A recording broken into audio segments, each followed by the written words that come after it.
Welcome to this garden tour here in my garden here in Denmark.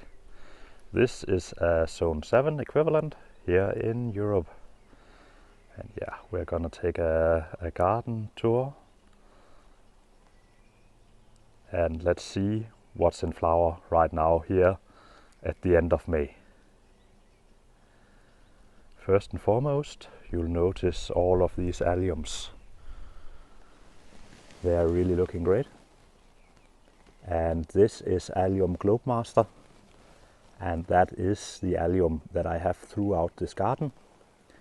Generally, I have planted them next to geraniums. Here, a geranium roseanne, and that's because these alliums tend to get really ugly leaves, and hence this geranium roseanne will hide these leaves slowly over time. Here they will be swallowed up. And yeah, you can see the same in there, again next to a geranium, and again the leaves will be swallowed up slowly over time here when it becomes summer. So I'm not going to remove the leaves, I'm just going to leave them on. And yeah, this allium is basically carrying the show, providing a nice color throughout the garden. And yeah, it is sterile and it is very bee friendly. You can see there's a bumblebee hard at work in there, and these produce a lot of nectar, and yeah, most alliums do, I believe, and that is so nice for the bees right now. The border in there is still a little bit under construction this year. I removed quite a lot of tulips that had tulip fire, and hence some of the perennials have been dug out and put back in. So they're not as large as they would have been if that was not the case. And that was done right before drought. And I've kept up with the watering, but still. Also a really nice plant right here. That is Ragged Robin Petit Jenny. It is a sterile variety, has double flowers. I have not seen any bees in that one, and quite often these doubles don't provide any nectar or anything that the bees can get at really easy. A few doubles do, I don't believe that this one does. So no real value for bees, but it doesn't spread by seed, and also I have been told that this will flower longer. I had it last year as well, but there I put it too far into the border and it was swallowed up by other plants. At the end of the year, in autumn, I moved those to the edge of the border instead.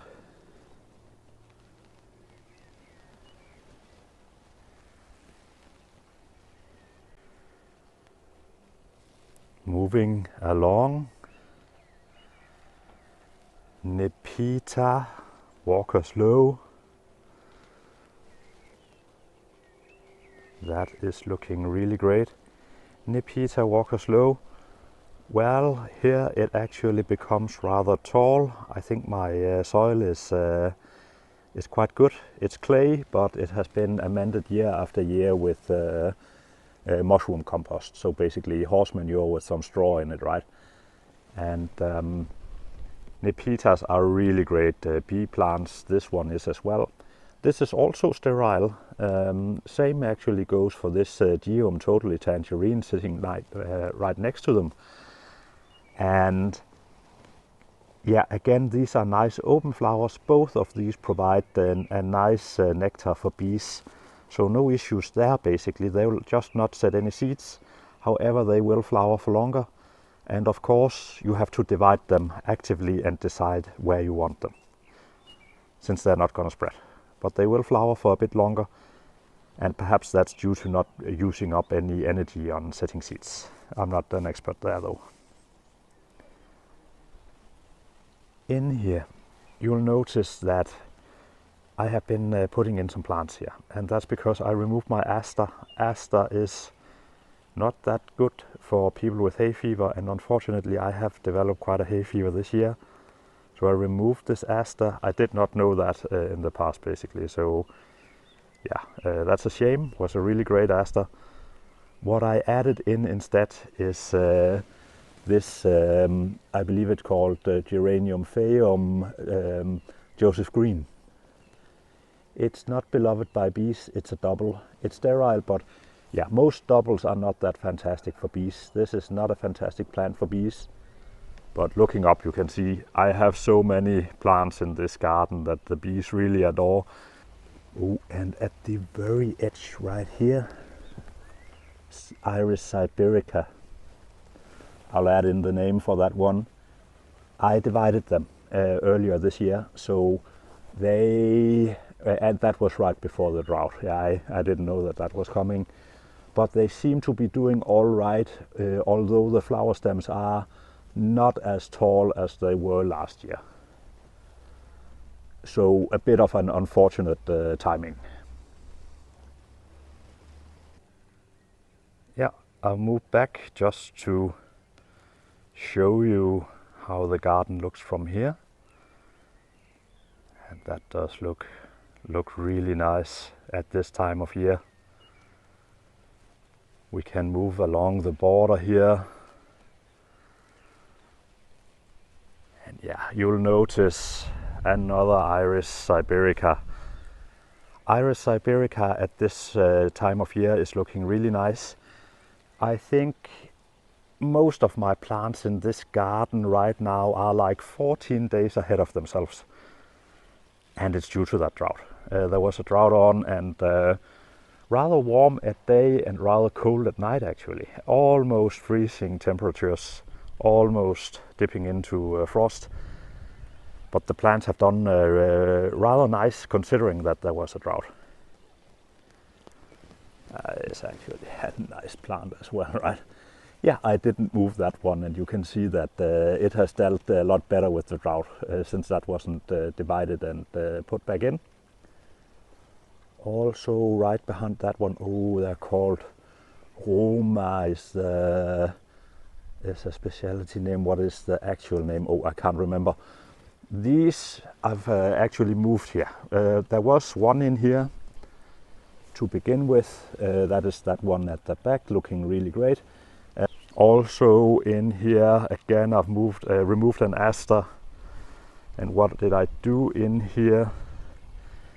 I decided to move these Iris siberica a little bit away from that peony right there. The peony has become larger over time. Also behind the peony, I can't remember what there was there, but now I've put in this Latyrus vernus down there instead. Becomes sort of large. Not as small as you would think, so will become large over time as well. And yeah, something that you can see from the other side of the border when they become taller as well. And here, Amsonias moved from that border that I'm removing, and Amsonias, they really don't like to be moved. They are plants that you should put in and keep them where they are, basically. And now I've moved them, and that is actually the second time that I'm moving those. They always end up becoming pressured from their neighbors who have had them. Hopefully they will do all right in there. There are 3 in there. Hopefully they'll be fine. Yeah, and the bamboo cane here shows where I'm gonna cut off and remove the border basically. The space up here between these benches will become grass again. I've been saying that for a year now. Has been a really long project, quite a lot longer than expected. But yeah, you have the time for gardening that you have, right? And as you can see, it is slowly taking place, ever so slowly.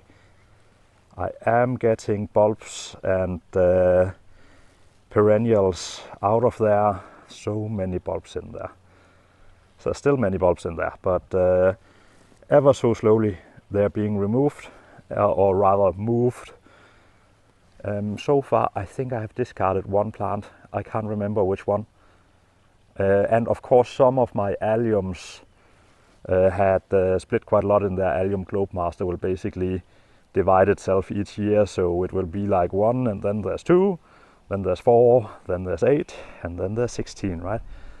And but I've kept some of the larger ones, and those I've laid out to dry, and they'll go into a new border that I'm creating. And here and there I have a couple of spaces where I could actually do with an allium. The other side of this border also looking great, again with ragged robin Petite Jenny, looking nice. More geum totally tangerine. They may be sterile, but they do split really nice. They actually become quite large, and then you can split them. Oh, and geranium that started to bloom early. Oh, and a weed in there as well. That weed I definitely need to get out. If I remember correctly, they really produce a lot of seeds, those weeds. So I need to get that one out. Geranium. Is it Anne Folkhardt or is it Anne Thompson?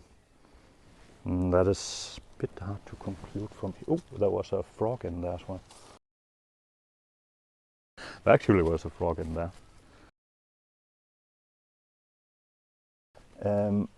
What is it? That could actually be geranium Anne Folkhardt, due to the longer foliage and a bit lighter. Yeah, I'm not 100% sure. I'm not 100% sure. Easier to determine later in the year. And Folkhardt will get these really large or long stems, but not a large mound, whereas Anne Thompson will mount up. So easy enough to distinguish later in the summer at least. In there, that is a perennial. Not a stinging nettle, that is a dead nettle. The bees adore it. I don't know if you can see them due to the resolution here, but that is an Orvala, dead nettle Orvala. Can deal with a lot of drought if you have an antiate. So this one is in full sun, doing really great, but they also do well in shaded dry positions. Moving along, we get to what I refer as the pond area. I have removed a woolly willow, again due to my hay fever. It wind pollinates and not good for people with hay fevers. So I removed it. That has opened up quite a space in here. Also, you'll notice in here that my hostas are doing really great. Really great looking plants, really great looking plants. But that licularia in there, as soon as it gets just a little bit dry in summer, and I've noticed that for several years now, doesn't take a lot of drought, then it will hang right away and look really bad. Plus it has seeded in there like crazy basically. What I'm gonna do is I'm gonna remove the licularias eventually. Not a priority project, but I would like to get them out. And I've purchased some more hostas. And you could say, why purchase them? I have hostas enough to divide. But I've actually divided quite a few of my hostas for the last couple of years at least. So some of them I have a lot of the same species basically. And I would like to have a bit more variation in my hostas. So I've purchased new ones and I'm gonna plant them in there. Also, there's another species in here. In there basically just behind Rosa Gauca, if you wonder what the good thing about Rosa Gauca, I really like it. Leaves on it are fantastic, right? Does seed a bit, stings quite a lot. Will become rather tall, but just look at that foliage. That is a fantastic foliage plant in there. Joe Pye weed. Yeah, Joe Pye weed. Not one of those that gets like super tall, but still it will end up having its flowers somewhere around there where the leaves from other plants are slowly taking over its space. I will move them. Moving a bit along, Notice this foreground plant, Veronica genisteridum. I pronounced that very badly. Coming up of the end of its flowering, they are actually looking really great. But just look at that. That is looking really great. It has some damage on it from the drought, a little bit, but it's still looking great. That is a great looking plant. Again, that ragged robin here in the foreground. Oh, and I'll put in the names for these as well. They're called Leukefa allium root.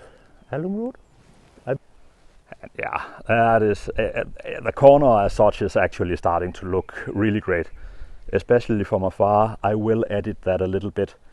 I think I will move that shrub that you see at the very back in there a little bit further out, perhaps to where that licularia is right there. Yeah, that's also a licularia, a bit of a different species.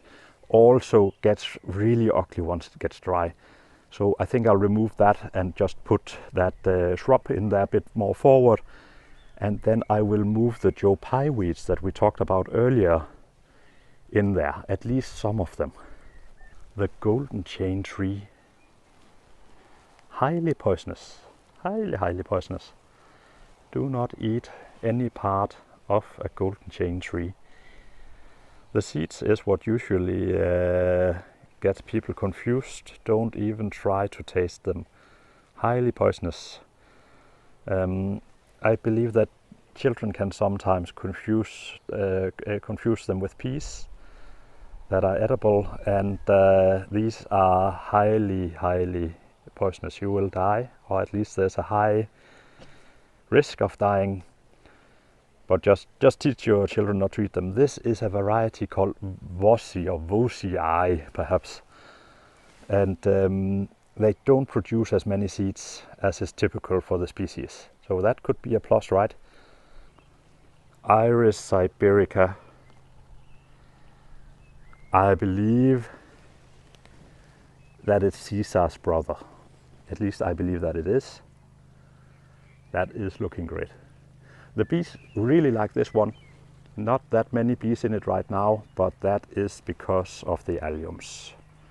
The alliums will basically, they are so beloved by the bees. Oh, there is one in there. There's a bee in there. Yeah, bumblebee is my favorite bee. That is actually looking, yeah, especially if you look at it a bit from afar, right? That is really looking great. Also looking great in here are the red valerians. They are starting to flower right now, but they have had these rather red flower buds for quite a long time. So they actually look really great before they flower. And also once they've done flowering, you can actually trim them back and they will reflower. They're really great for bees. That is a great plant. Will seed, but it's not hard to weed away. I've not had any major issues with it. And I really should clean up those imperial fritillaries, right? And also, since I can't pronounce it, that would spare me mentioning them, right? Also, let's just do a pan and scan here, right? The garden is looking rather great. Just imagine that there's grass right there. Right? I think that will actually look quite nice when the grass gets filled in. But I have removed my elder. Elders semi-wind pollinate, and they're not really bad for people with hay fevers. Just keep that in mind. But since I'm the guy that does the weeding in there, I would always be in a shower of its pollen and when it's flowered, and I did not want to be in that position. So I removed it and I replaced it with a plum. Prunus nigra. with its really dark leaves. And if you remember, that elder in there was elder black lace, also really dark black leaves. Of course, a totally different leaf structure, but a plant that will get to approximately the same height as that elder was, and that is 6 to 7 meters, so a rather large elder. This will also become rather large. You can actually purchase them in different sizes. This one is not grafted. It's on its own root, and on its own root it will become rather large. But you can get sort of all variations of this. Somewhere it's a tree, I believe there's a dwarf variation as well, and so on. I believe the dwarf though is still 2 to 3 meters tall, so yeah, dwarf and dwarf, right? But small compared to the species. Let's just put it like that. Also in there, that elder was really large, and also it had a rather large footprint and such beautiful stems. But yeah, that is what it is. I of course need to look at what is still in there, what was hidden beneath a sea of geranium phaeums and tulip leaves. Remove the tulips, remove the phaeums. The phaeums have just self-seeded too much, so all of my phaeums that were especially in the back of this border here have been removed, and I'm gonna replace them with that sterile phaeum instead. So I'm not reinventing the wheel, I'm just changing them to a sterile variety. Other than that, yeah, that border is looking great. Also here in the foreground, I've purchased some allium tripdale. I wonder if they will bloom consistently every year, or if it's one of those that needs to gather its energy back every second year or so. We will see about that. I know that it will go to seed, and also it has rather untight, really ugly leaves. Those will get hidden in that foliage there though, and yeah, at least they're not as wide as those of the geranium globemaster in the background, right? And again, Iris siberica. Yeah, that is looking really stunning, same as the other one. If the other one is Caesar's brother, this one is also Caesar's brother. I'm not 100% sure about the species of this one though. Bees of course like it, and yeah, only thing that is doing sort of bad in here is that ragged robin, same ragged robin as before, Petite Jenny. A little bit more under stress. There's quite a lot of woodland anemones in there. I wonder if it's because they shaded them out earlier, or if it's due to some other problem. Hard to tell. I'll simply keep them there. Let's see what happens. I have them in other places as well, as you know, so I'm just gonna do nothing. Yeah, that suits me quite fine. Moving to the other side of the border. Some ferns, some geraniums and some alliums. We did see the other side of this border earlier. We were not able to see this silene. It's a sterile silene, and I wonder how that will do here in my garden. I only recently planted those. I have them in 2 spots. This is where they're doing best. Let's see how it turns out.